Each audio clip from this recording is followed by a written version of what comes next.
الحمد لله رب العالمين والصلاة والسلام على سيد الأنبياء والمرسلين أما بعد فأعوذ بالله من الشيطان الرجيم بسم الله الرحمن الرحيم اهدنا الصراط المستقيم صدق الله مولانا العظيم۔ روحانی پاورفل وظائف میں سے آج ایک اہم سبق دوستوں کی نظر کرنا ہے، جو کہ محبت کا ہانڈی والا عمل یا محبت کا کورے برتن والا عمل۔ دوستو، یہ ایک ایسا مجرب وظیفہ ہے نا کہ جس نے اگر محبت کی انتہا دیکھنی ہونا تو پھر اس کو ایک مرتبہ کر کے دیکھیں، انشاءاللہ العزیز تڑپ ہی تڑپ پیدا ہو جائے گی، آپ جس کے لیے بھی کریں گے۔ لیکن گزارش میں کروں گا کہ اس کو صرف جائز مقصد کے لیے کریں، ناجائز کے لیے بالکل نہ کریں۔ جائز مقصد سے مراد میاں بیوی کے اندر محبت پیدا کرنی ہے تب بھی کر سکتے ہیں، اگر گھر کے اندر لڑائیاں نچاکیاں ہیں تب بھی کر سکتے ہیں، یا پھر شادی کے لیے یا منگنی کے لیے آپ کرنا چاہیں کر سکتے ہیں، یا پسند کی شادی کے لیے کرنا چاہیں بے شک کر سکتے ہیں۔ کوشش کریں کہ کسی جائز مقصد کے لیے کریں، ناجائز کے لیے نہ کریں۔ بالکل اگر ناجائز کے لیے کریں گے تو اس کا نقصان ہوگا اور اس کے ذمہ دار آپ خود ہوں گے۔ تو آج کی وظیفے کی سب سے پہلی شرط یہ ہے کہ نماز کی پابندی۔ یاد رکھیے گا کہ اس وظیفے کو شرائط کے ساتھ کرنا، جب بغیر شرائط کے کریں گے تو پھر رجعت پیدا ہو جائے گی اور الٹا نقصان ہوگا۔ کوشش فرمائیں، سب سے پہلی شرط یہ ہے کہ نماز کی پابندی کریں، اور ہر نماز کے بعد 11 مرتبہ کلمہ طیبہ اور 11 مرتبہ درود پاک، یہ اشیاء ضروری ہے۔ اور دوسری شرط یہ ہے کہ اپنے تمام گناہوں سے توبہ اور آئندہ گناہ نہ کرنے کا ایک پختہ عزم کرنا۔ دوستو، گناہوں سے توبہ نصوحا کریں گے۔ توبہ کرنے کے بڑے فائدے ہوتے ہیں، ایک تو مولا کریم دعاؤں کو قبول فرماتا ہے، دوسرا دل کا بوجھ انسان کا ہلکا ہوتا ہے، تیسری بات یہ ہے کہ مولا کریم گناہوں کو معاف فرماتا ہے، اور حدیث پاک میں آتا ہے التائب حبیب اللہ، توبہ کرنے والے کو اللہ اپنا دوست رکھتا ہے۔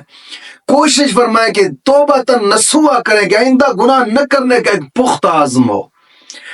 اور تیسری شرط یہ ہے کہ روزانہ کی بنا پہ کم از کم 2 رکوع قرآن پاک کی تلاوت کے لازمی کریں، لازمی۔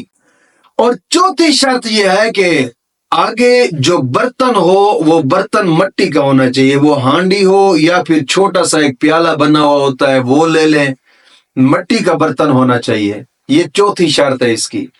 اور پانچویں شرط یہ ہے کہ وقت ایک مقرر کرنا ہے، بھلے وہ دن کا وقت ہو یا رات کا وقت ہو، وقت ایک مقرر کرنا ہے۔ اور چھٹی شرط یہ ہے کہ اس کو اس تعداد کے مطابق پڑھنا ہے جو تعداد میں آپ کو بتاؤں گا۔ اور ساتویں شرط یہ ہے کہ ہر وقت باوضو رہنا ہے۔ انشاءاللہ العزیز ان 7 شرائط کے ساتھ آپ اس وظیفے کو کریں، میں گارنٹی سے کہتا ہوں پہلے دن ہی اگر تڑپ پیدا نہ ہو جائے تو پھر کہنا، لیکن کریں ان شرائط کے ساتھ۔ اگر بغیر شرائط کی کریں گے تو پھر الٹا نقصان ہوگا انشاءاللہ العزیز۔ تو اس کے کرنے کا طریقہ کار یہ ہے کہ سب سے پہلے ایک چھوٹا سا برتن لیں، وہ برتن مٹی کا ہونا چاہیے، چاہے وہ ہانڈی ہو یا چھوٹا سا ایک پیالہ ہو۔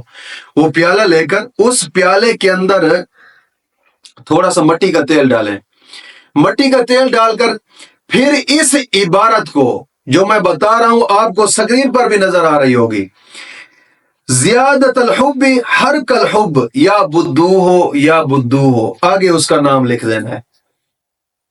یہ عبارت اس کاغذ کے اوپر لکھنی ہے اور کاغذ کی بتی بنا کر اس پیالے کے اندر رکھ لینی ہے، اور پھر اس کو آگ لگا دینی۔ جب تک یہ جلتا رہے اس وقت تک یہی عبارت آپ نے اس کا تصور کر کے پڑھتے رہنا ہے، زیادت الحب حرک الحب یا بدو ہو، یہ پڑھتے رہنا جب تک وہ دیا جلتا رہے۔ اور یہ 3 دن لگاتار ایک ہی ٹائم مقرر کر کے دیا جلانا ہے اور بتی جلتی رہنی ہے۔ اور دوسرا طریقہ کار اس کا یہ ہے، اگر آپ کے پاس تصویر ہے اس شخص کی، اگر اس تصویر پر آپ کرنا چاہیں تو پھر بھی ہے کہ اگر اس تصویر کو سامنے رکھ کر اس عبارت کو 41 مرتبہ پڑھ کر اس تصویر پر پھونک مارنی ہے۔ یہ اس کا دوسرا طریقہ. لیکن وہ جو آگ والا طریقہ میں بتا رہا ہوں، اس کو آگ والا عمل بھی کہا جاتا ہے اور ہانڈی والا عمل بھی کہا جاتا ہے. یہ اتنا تیز ترین وظیفہ ہے نا، میں کہتا ہوں کہ آپ یہ وظیفہ کریں گے تو انشاءاللہ اگر تڑپ پہ تڑپ پیدا نہ ہو جائے تو پھر کہنا انشاءاللہ العزیز. مولا کریم دین متین کی سمجھ عطا فرمائے.